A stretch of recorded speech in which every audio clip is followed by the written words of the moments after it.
हम लोग अभी टिकट आ जाती ऑफिशियली टिकट आ जाती है भाई। तो आप लोग देख सकते हैं अभी टिकट ऑफिशियली आ जाती जो है टिकट मिल चुका है, उसी के खुशी में पवन भैया जिंदाबाद जिंदाबाद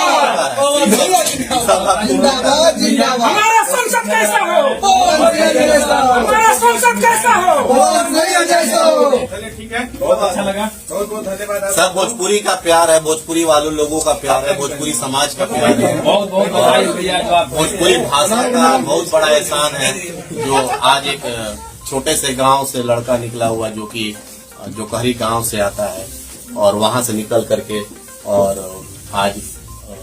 आजकल में पुष्टि हम लोग भी आप ही लोग के न्यूज द्वारा सुन रहे हैं कि टिकट फाइनल हो गया है। आजकल में पुष्टि हो जाता है, उसके बाद हम जब पुष्टि हमारे पास अगर आ जाता है तो हम आगे आप लोग को क्लियरली बता देंगे कि क्या हुआ। इसका श्रेय भी तो भैया आप ही को जाता है। नहीं, इसका श्रेय पूरे भोजपुरी समाज को जाता है, पूरा भोजपुरी भाषा को जाता है और आप सब भाई को जाता है।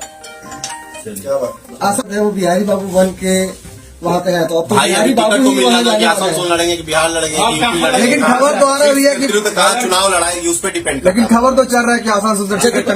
वो आप ही लोग का खबर सुन करके हमको भी लग रहा है कि आसनसोल टिकट मतलब मिलेगा। बीजेपी के ज्यादा पसंदीदा लोग हैं हमारे। अच्छा आपसे एक सवाल है, आप पवन सिंह लड़ रहे हैं या फिर भोजपुरी लड़ रहे हैं? भोजपुरी लड़ रहा है और भोजपुरी और पूरा हिंदी भाषी और जितने भी आप लोग का प्यार है सबके लिए पूरा बिहार यूपी पूरा हिंदी भाषी सब आप सब लोग लड़ रहे हैं। और एक बार लोगों से आग्रह कर दीजिए कि इस बार रिकॉर्ड तोड़ बहुत भाई अगर टिकट मिल रहा है तो आप लोग को सब लोग सांसद है ना, पवन जी अकेले सांसद नहीं होंगे, पूरा भोजपुरी समाज तोड़ बहुमत मिलेगी। क्या ब्रदर रिकॉर्ड तोड़ बहुमत मिलेगी। अब जनता के ऊपर है, आप लोग